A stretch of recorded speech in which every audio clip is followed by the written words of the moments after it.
Do you say yes when you really want to say no, leaving you feeling exhausted, depleted, and even resentful? Well, in this video, I'm going to teach you how to say no guilt-free. Hi, I'm Ashton, HSP psychotherapist, HSP myself, and helping other HSPs live a life they love. So first, we want to take a look at what is a boundary. A boundary is a spacer.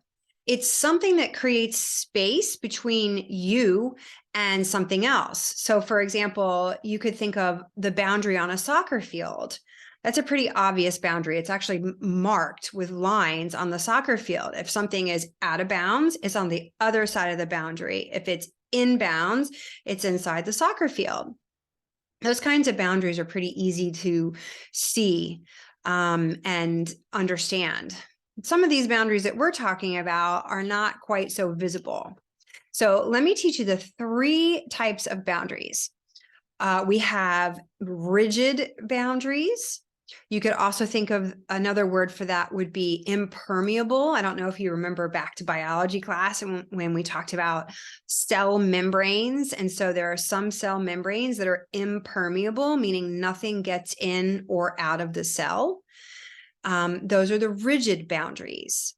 We also have open, no boundaries. That's a pretty obvious one. You could think of an example would be, let's say a parent using drugs with their children, or a parent telling their child about their sex life. Like, that's an example of not having boundaries. Healthy boundaries are called flexible boundaries. And you could think of, back to biology, you could think of semi-permeable membranes. So some stuff gets in and other stuff doesn't get in. Let me give an example of a rigid and a flexible boundary. So let's say you have a teenager, or maybe she's a tween, and the rule is you cannot go out on a school night. So a rule is an example of a boundary. So your teenager can't go out on a school night. And if you had flexible boundaries, it's her best friend's birthday, and she says, Mom, I just want to go over to Sally's house and have some birthday cake. And if your boundaries were flexible, even though it's a school night, you would say, okay, it's a school night. I want you to be home by 7:30. A rigid boundary would be, it's a school night. The rule is no going anywhere on a school night. You can't go. So with the flexible boundaries, which are the healthy boundaries, we want them to kind of bend and change somewhat with the circumstances that are going on, just like the birthday example. So how do we set healthy boundaries guilt-free? Well, the first thing I would say is you have to know yourself. Are you a morning person or are you an evening person? So I'm a morning person. So for example, my phone goes off at 7 o'clock at night. I don't see patients on evenings or weekends because my boundary is my weekends are my time, or my time with my family. Having a boundary doesn't mean that you have to say no all the time. You could say yes with a limit, like, yes, I will come to that party and I'm only going to stay for an hour. You could say, yes, I can help you with that. And no, I can't help you with that right now. So you have to take care of yourself first. If you don't take care of yourself first, you're no good for anyone else. For those of you who have flown in an airplane, that they say when the oxygen mask drops, whose oxygen mask you put on first? You put on your kids and your husbands or your partners or your best friends? No, you put your own oxygen mask on first, because if you don't have the oxygen, then you'll probably pass out and you can't help anybody else. So know yourself, know your limits, and then you have to start practicing asking for what you need. So asking for what you need is another example of a boundary. People often think that just saying no is a boundary, and it's a both and. It's being able to say no, that doesn't work for me. I can't do that. I can't do that right now. and asking for what you need. I really need to have some me time tonight for an hour. I really need to have a couple hours on the weekends to go for a walk in nature.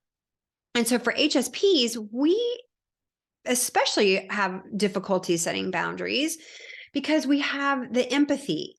That's the E and the DOES, an acronym that Dr. Elaine Aron coined to describe the trait of sensory processing sensitivity. We have higher levels of empathy than non-HSPs, and we really can feel sad, or we don't want to say no to other people because we don't want them to be upset. And when you start practicing putting boundaries, you might get pushback in the beginning, and that's okay. It's practice, practice, practice.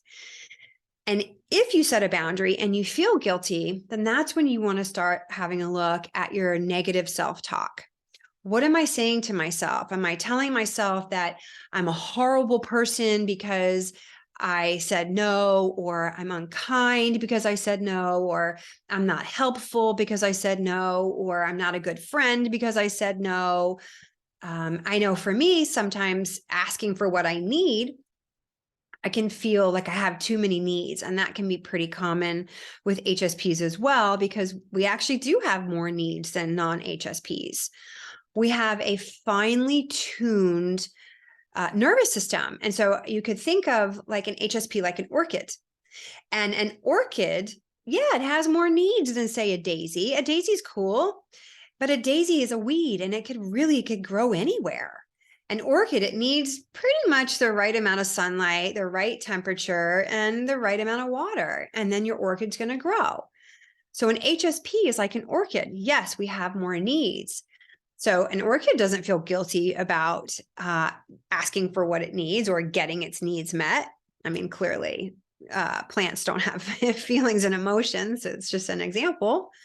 So with practice, you can start asking for what you need without feeling guilty, and you can start saying no.